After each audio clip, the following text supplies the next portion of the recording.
Vote hijack করে নিয়ে আসা একটা সরকার গঠন করার ক্ষেত্রে ইঞ্জিনিয়ারিং করে এই ইঞ্জিনিয়ার ভাইদের ইঞ্জিনিয়ার পদবীর উপরে কলঙ্ক লেপন করা হয়েছে।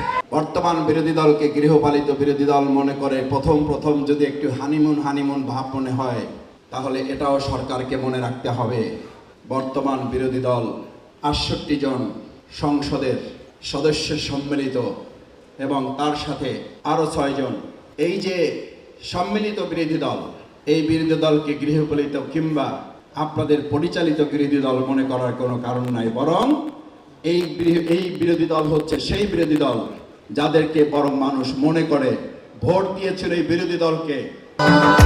ভবিষ্যৎ হোক নিরাপদ, বিনিয়োগ হোক বিশ্বস্ত, আর আমার পছন্দ সল্ট বে।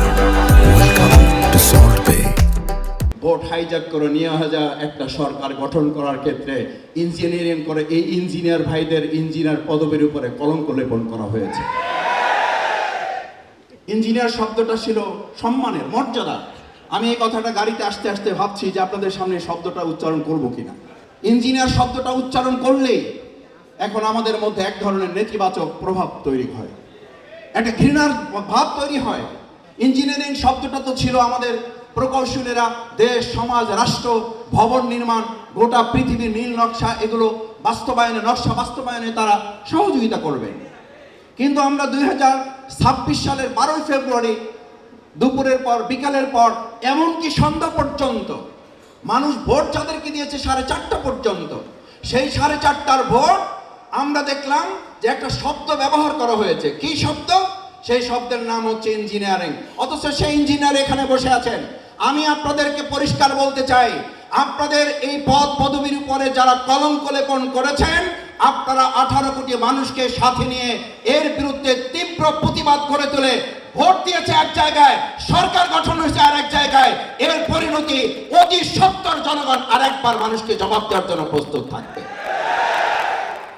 কেউ সরকারি দলের বলা শুরু করেছেন, দু একজন মন্ত্রীও কথা বলতে শুরু করেছেন, কারণ তারা জানেন পবিত্র মাহে রমজান সংযত হওয়ার কথা, সংযম হওয়ার কথা। আমরা আগের সেই 17 বছর যে বক্তব্য শুনতাম, যদি আপনারা বেগুন না পান তাহলে মিষ্টি কুমড়া খান, যদি আপনারা এটা না পান তাহলে ওটা করেন। এখন বর্তমান বিদ্যুৎ মন্ত্রী অলরেডি রেসিপি দেওয়া শুরু করে দিয়েছে, বলছে ঋণের বোঝায় জর্জরিত হওয়ার চেয়ে অন্ধকারে থাকা ভালো। আমরা ধিক্কার জানাই, অন্ধকারে থাকার জন্যই দেশ 2024-এর 5ই আগস্ট আরেকবার স্বাধীন হয় নাই। যদি না পারেন দায়িত্ব ছেড়ে দেন, আমরা আলোকিত বাংলাদেশ করার জন্য সিদ্ধান্ত নিতে চাই। আপনারা লুটতরাজ করবেন, বেগম পাড়ায় আপনারা কানাডায় ঘর বাড়ি করে তুলবেন, সুযোগ সুবিধা ভোগ করবেন, আন্দোলন সংগ্রামে আপনাদের নামে একটা মামলা হবে না, আপনারা জেলখানায় যাবেন না, কোন একটা রাষ্ট্রের প্রেসক্রিপশনে আপনারা মন্ত্রী হবেন, বাংলাদেশের মানুষকে অন্ধকারে রাখবেন। সেই বাংলাদেশ আর কল্পনা করার সুযোগ আপনাদের হাতে নাই।